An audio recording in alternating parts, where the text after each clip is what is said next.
মানুষ মানুষের জন্য শিবজ্ঞানে জীবসেবা এই ভাব ও ভাবনাকে সামনে রেখে মানুষের পাশে সাহায্যের হাত বাড়িয়ে দিচ্ছেন খেলোয়াড় ও পূর্ব বর্ধমান জেলা sports and physical cultural association. Katwa Barabazar এবং ফেরিঘাটের রাস্তায় বিভিন্ন জনসেবামূলক কাজের সাথে তীব্র গরমের মধ্যে মানুষদের কিছুটা স্বস্তি দিতে জলছত্রের আয়োজন করা হয়।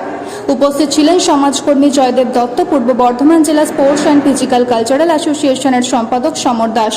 গ্লুকন্ডি মিশ্রিত ঠান্ডা জল পথচলতি মানুষ, বাইক ও রিক্সা চালক সহ নৌকার যাত্রীদের বিতরণ করেন সমর দাস, জয়দেব দত্ত সহ বিভিন্ন খেলোয়াড়রা। পাশাপাশি গাছের মধ্যে পাখিদের জন্য গ্লুকন্ডের জল দেওয়া হয়।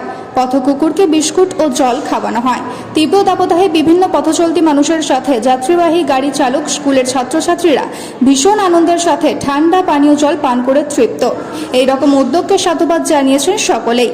পরিবেশ দূষণ যাতে না হয় তার জন্য সমস্ত প্লাস্টিকের গ্লাস খেলোয়াড়রা তুলে ডাস্টবিনে ফেলে দেয়। পূর্ব বর্ধমান জেলা স্পোর্টস অ্যান্ড ফিজিক্যাল কালচারাল অ্যাসোসিয়েশনের সম্পাদক সমর দাস জানান, এটি আমাদের 3 নম্বর জলছত্র কর্মসূচি। খেলোয়াড়দের এই উদ্যোগকে প্রশংসা করেন। সমাজকর্মী জয়দেব দত্ত বলেন, আগামী দিনে সমাজসেবামূলক কর্মসূচিতে খেলোয়াড়রা আরও এগিয়ে আসুক এবং খেলার পাশাপাশি বৃক্ষরোপণ, রক্তদান কর্মসূচিতে সক্রিয় অংশগ্রহণ করুক। এখানে বিভিন্ন মানুষজনকে, পথ চলতি মানুষকে জলছত্রের ব্যবস্থা করেছেন। গ্লুকন ডি জল দিচ্ছেন তাদেরকে, বাচ্চা থেকে, শিশু থেকে, রিক্সাওয়ালা থেকে বিভিন্ন পথচারীকে।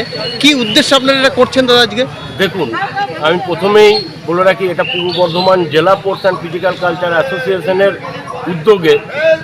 আর আমাদের আন্ডারে যে সকল খেলোয়াড়রা প্রশিক্ষণ নেয় সারা বছর, তারাই এটা পরিচালনা করেছে এবং সম্পূর্ণ তাদের উদ্যোগে আমি সাধুবাদ জানাই যে তারা আজকে এটা নিয়ে ৩য়তম আমাদের কর্মসূচি চলছে। আমরা কাটোয়ার বিভিন্ন জায়গায় এরকম জলদান কর্মসূচি করেছি।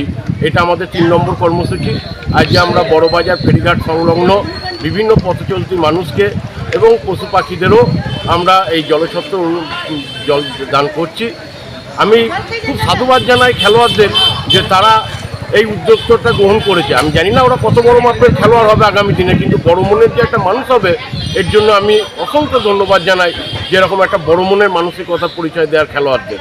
আগামী দিনের সকল খেলোয়াড়রা এরকম কর্মসূচিতে আরও এগিয়ে আসুক এবং বিভিন্ন কর্মসূচি যেমন গাছ লাগানো, তারপর ধরুন আমরা আজকাল প্রায় দেখছি অনেক জায়গায় খাবারও নষ্ট হচ্ছে। আমি সকলকে অনুরোধ করব, খাবার নষ্ট না করে, যেমন বিয়েবাড়ি অনুষ্ঠানে বা যে কোনো হোটেল রেস্টুরেন্টে আপনারা আপনাদের আশেপাশে যেসব সংস্থা আছে তাদের সঙ্গে যোগাযোগ করুন, যাতে খাবার নষ্ট না হয়। তাদের হাতে তুলে দিন, তারা গরিব মানুষের হাতে খাবার পৌঁছে দেবে।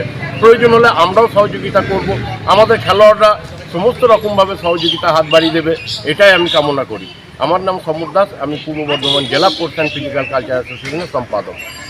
আচ্ছা, আজকে এই যে জলদান, এইটার ব্যাপারে যদি কিছু বলেন। দেখুন, তীব্র দাবদাহ চলছে, রাস্তায় মানুষকে বিভিন্ন কাজে বেরোতেও হচ্ছে, কিন্তু একটা জিনিস খুব ভালো লাগছে যে বর্তমান সময়ের যে সমস্ত যুবক যুবতীরা আছে তারা খেলার পাশাপাশিও যে এইসব সামাজিক কাজে তারা মনোনিবেশ করেছে, তা খুবই প্রশংসনীয়। কারণ জলদান, গাছ লাগানো, রক্তদান শিবির, তার সঙ্গে যে সমস্ত সামাজিক কাজগুলো রয়েছে সেগুলোর সঙ্গে তারা যে যুক্ত হতে পেরেছে, এর জন্যে আমি এই সংগঠনকে সাধুবাদ জানাই। আমি এইখানে উপস্থিত থাকতে পেরে নিজেকে গর্ব করছি। তারা কত বড় খেলোয়াড় হোক যে না হোক, তারা বড় মনের যে মানুষ হবে এটা আমি বলতে পারি।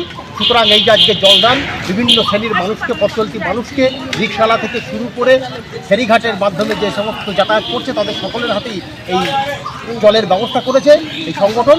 আমি ধন্যবাদ জানাবো। আশা করব আগামী দিনে তারা আরও অন্যান্য সামাজিক কাজের সঙ্গে যুক্ত হবে। জয়দেব দত্ত, সমাজকর্মী, কাটোয়া।